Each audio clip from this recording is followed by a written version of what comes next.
Hello friends, welcome to study with Kashi. तो friends, आज की इस वीडियो में हम क्लास 12 केमिस्ट्री के चैप्टर नंबर 1 विलियन के मोस्ट इंपॉर्टेंट टॉपिक को करने वाले हैं, जो कि हमारे बोर्ड एग्जाम में हर साल पूछा जाता है। तो चलिए फ्रेंड्स स्टार्ट करते हैं। देखिए, आज की वीडियो में हमारा टॉपिक रहने वाला है हेनरी का नियम। तो फ्रेंड्स, हेनरी का नियम, इसकी सीमाएं व इसके अनुप्रयोग हमारे बोर्ड एग्जाम में डायरेक्टली 3 मार्क्स का पूछा जाता है। तो देखिए, सबसे पहले आप यहाँ पर क्या करेंगे, आप यहाँ पर हेडिंग डालेंगे हेनरी का नियम, जिसको इंग्लिश में हम लोग बोलते हैं हेनरीज लॉ। तो देखिए, हेनरी का नियम है क्या? इस नियम के अनुसार स्थिर ताप पर किसी गैस की द्रव्य में विलेयता गैस के दाब की क्या होती है? समानुपाती होती है। यानी कि यहाँ पर टेम्परेचर क्या रहना चाहिए? टेम्परेचर यहाँ पर कांस्टेंट रहना चाहिए। तो क्या है हेनरी का नियम? कि इस नियम के अनुसार स्थिर ताप पर किसी गैस की द्रव्य में विलेयता गैस के दाब की क्या होती है? समानुपाती होती है। फ्रेंड्स, हेनरी का नियम आपको चित्र के माध्यम से अच्छे से समझ में आ जाएगा। देखिए, सबसे पहले हमने यहाँ पर क्या लिया, हमने एक यहाँ पर जार ले लिया। ठीक है, जार मान लीजिए। तो ये क्या है? जार है।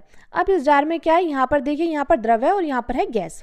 अब देखिए, ये क्या है? ये है, ऊपर से हमने कर दिया पिस्टन। तो हम पिस्टन को जितना ज़्यादा दबाएंगे उतनी ही गैस क्या होगी? उतनी ही गैस द्रव में घुलेगी। ठीक है फ्रेंड्स, यानी कि हम यहाँ पर क्या करेंगे, हम यहाँ पर पिस्टन को जितने ज़ोर से दबाएंगे उतनी ही ज़्यादा ज़ोर से क्या होगा? गैस किस में घुलेगी? द्रव में घुलेगी।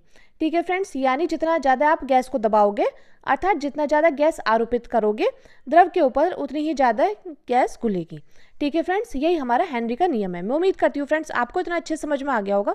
देखिए फ्रेंड्स, आपको सबसे ज़्यादा यही अच्छे से समझना है कि यहाँ पर हम क्या करेंगे। यहाँ पर हमने ले लिया द्रव और ले लिया हमने गैस। ठीक है, और हमने यहाँ पर कर दिया पिस्टन। अब हम पिस्टन को जितना ज़्यादा ज़ोर से दबाएंगे, गैस उतनी ज़्यादा क्या करेगी? द्रव के ऊपर उतनी ज़्यादा घुलेगी। ठीक है फ्रेंड्स, यही हमारा हेनरी का नियम है कि इस नियम के अनुसार स्थिर ताप, यानी कि यहाँ पर टेम्परेचर जो रहना चाहिए वो कांस्टेंट रहना चाहिए, कि स्थिर ताप पर किसी गैस की द्रव में विलेयता गैस के दाब की क्या होती है? समानुपाती होती है। यानी कि विलेयता समानुपाती किसके है? दाब के। तो विलेयता क्या है? स्मॉल एम, और दाब क्या है? दाब है पी। तो स्मॉल एम समानुपाती किसके हो जाएगी? पी के। तो तब देखिए, यहाँ पर देखिए समानुपाती का साइन है, तो जब हम इसको बराबर करेंगे तो यहाँ पर क्या आ जाएगा? स्मॉल एम इजिकल टू के एच इंटू पी, जहाँ एम क्या है? एम यहाँ पर घुली गैस की मात्रा है, पी क्या है? पी यहाँ पर गैस का दाब है, और के एच क्या है? के एच यहाँ पर हेनरी नियतांक है। ठीक है फ्रेंड्स, तो स्मॉल एम क्या है? स्मॉल एम है घुली गैस की मात्रा, पी है यहाँ पर गैस का दाब, और के एच क्या है? के एच है यहाँ पर हेनरी नियतांक। तो फ्रेंड्स, ये था हमारा हेनरी का नियम। तो फ्रेंड्स, आप चाहे तो इसका स्क्रीनशॉट ले सकते हैं। तो हेनरी का नियम क्या था? इस नियम के अनुसार स्थिर ताप पर किसी गैस की द्रव में विलेयता गैस के दाब के समानुपाती होती है, यानी विलेयता समानुपाती दाब के। ठीक है फ्रेंड्स, अब बात करते हैं हेनरी के नियम की सीमाएं की। तो देखिए, आप ब्लैक पेन से हेडिंग डालेंगे और लिखेंगे हेनरी के नियम की सीमाएं। इसमें आप लिखेंगे, इसमें ताप उच्च होना चाहिए, यानी कि इसमें जो टेम्परेचर होना चाहिए वो हाई होना चाहिए। तो हेनरी के नियम की सीमाएं में हम लिखेंगे इसमें ताप उच्च होना चाहिए, और इसमें दाब क्या होना चाहिए? कम होना चाहिए, और यह तनु विलयन पर लागू होता है।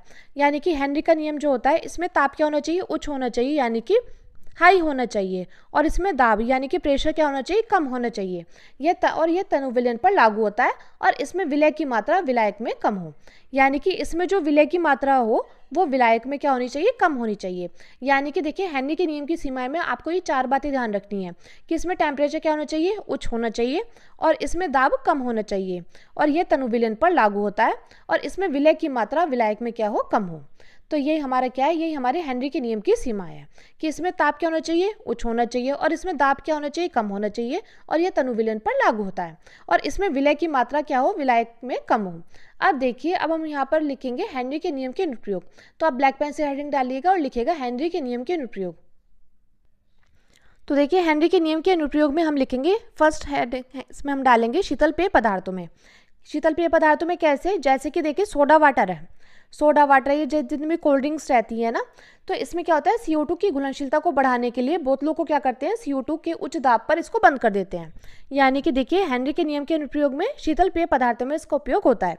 जैसे कि सोडा वाटर है, सोडा वाटर में हम क्या करेंगे? कार्बन डाइऑक्साइड की घुलनशीलता को बढ़ाने के लिए हम क्या कर देंगे? हम बोतलों में कार्बन डाइऑक्साइड को उच्च दाब पर बंद कर देते हैं।